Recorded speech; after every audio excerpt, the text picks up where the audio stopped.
Fala, meus queridos, fechamento semanal, vamos lá, vamos ver o que aconteceu aqui, deixa eu dar só uma olhadinha como é que tá aqui o negócio aqui, tá bonito, vamos lá. O que aconteceu aqui? Final do dia agora tivemos um super movimento de queda, né? As últimas horas aqui foram tanto quanto trágicas, mas olhando de uma forma geral a gente não tá bem fora daquilo que a gente projetava, porque a gente não perdeu a mínima que foi lá em 18.500, certo? Então o que eu vou fazer aqui? Eu vou marcar 19.000, é a zona onde eu disse para vocês que decidiria fechar as minhas operações. Eu acho que se a gente perder a região dos 19.000 a gente vai afundar muito. Então é interessante que nós não venhamos a perdê-la. Inclusive deixa eu entrar aqui rapidão no... Cadê aqui? Bitcoin Wisdom para ver a quantidade de ordens possíveis.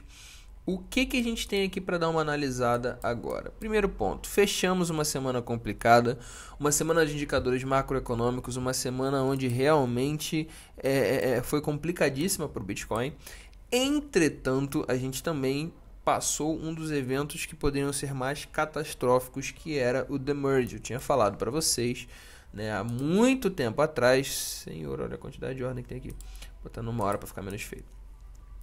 Eu tinha falado para vocês que o The Merge iria fazer preço sim, que possivelmente nós cairíamos sim, e bom, abrimos a semana em 21.000 e cá estamos nós agora com esse candle horroroso, mesmo depois de termos tido um bom movimento de alta. Bom, o macro não falha, certo? Eventos como Buy the Rumors, Sell the News ainda continuam extremamente eficientes no mercado e nada mudou no mundo dos investimentos.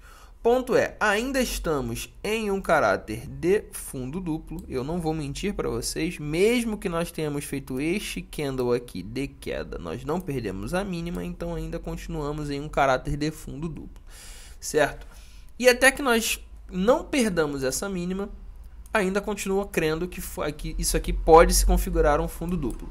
Entretanto, a maior confirmação virá apenas a partir do rompimento dos 25.000. Até que isso aconteça também, não podemos bater o martelo dizendo que foi um fundo duplo no semanal. Por quê, Felipe? Porque isso aqui pode ser um fundo ascendente apenas em relação ao... Perdão, fundo descendente em relação ao fundo anterior, né? E assim vai formando fundos e fundos. Enfim, essa semana nós temos um segundo indicador macroeconômico que é a própria reunião do Federal Reserve. Bom, a primeira reunião, né, na segunda-feira, foi na segunda? Enfim, quando saiu aquele dado sobre as taxas de juros, o mercado já precificou negativamente e eu particularmente não acredito que nós vamos fazer diferente agora no Fed. Porém, eu não acredito numa movimentação tão agressiva assim. Por quê? Isso é um outro efeito macroeconômico.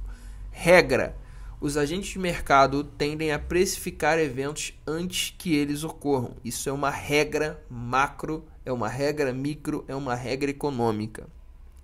Os agentes de mercado sempre vão precificar os ativos antes que determinado fator impulsionador ou não ocorra, beleza?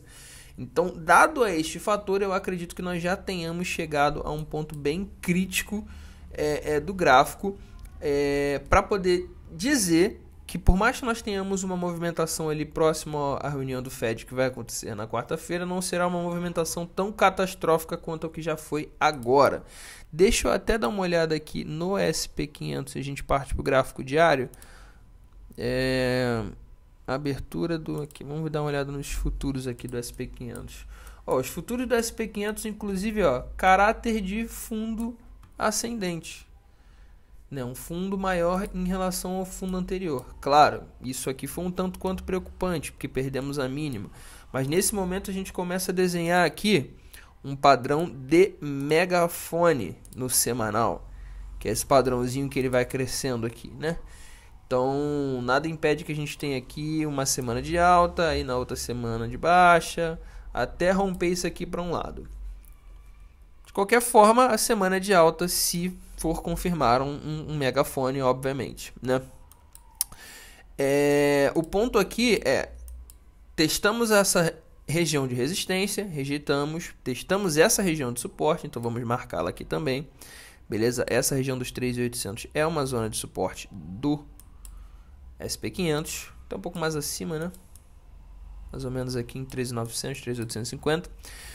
É uma zona de suporte, testamos, seguramos e agora podemos continuar um padrão de alta. Bom, assim esperamos, né? A reunião é complicada, a semana é complicada, mas foi como eu disse, os agentes de mercado já podem muito bem ter precificado essa reunião e agora não termos uma movimentação tão negativa assim. Eu estou crendo nisso, né? Não é à toa que eu estou estopado apenas abaixo de 19 mil, estou apostando meu capital de que realmente a reunião já foi precificada negativamente. Vale lembrar, as últimas reuniões foi mais ou menos assim, a gente caiu uma semana antes, um dia antes, e no dia a gente teve alta. Não esqueçam das últimas reuniões, no dia teve alta. Teve dia também que não teve movimentação nenhuma, nem alta nem baixa, mas de qualquer forma não teve queda, porque foi precificado antes, beleza?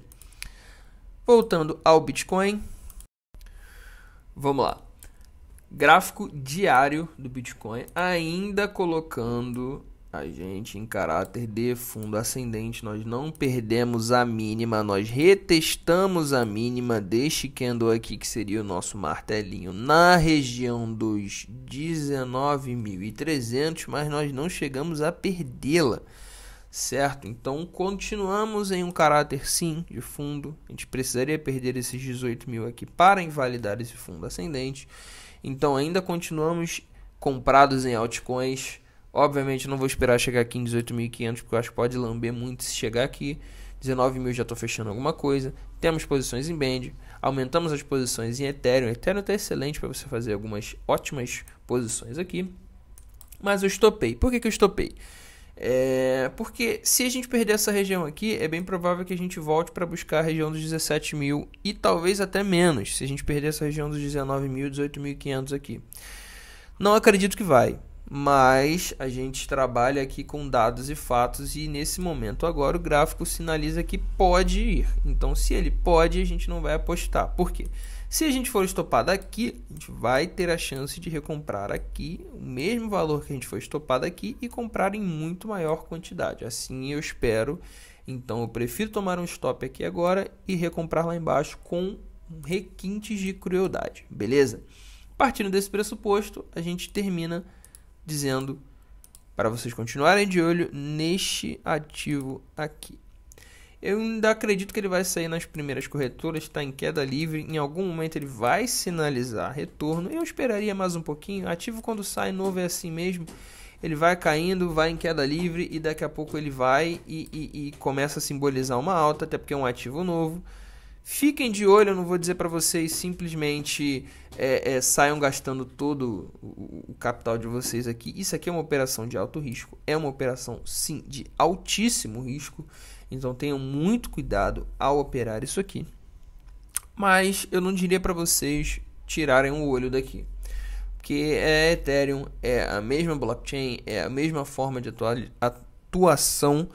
E em algum momento, se isso aqui despertar o interesse dos mineradores, vai fazer mais ou menos isso aqui.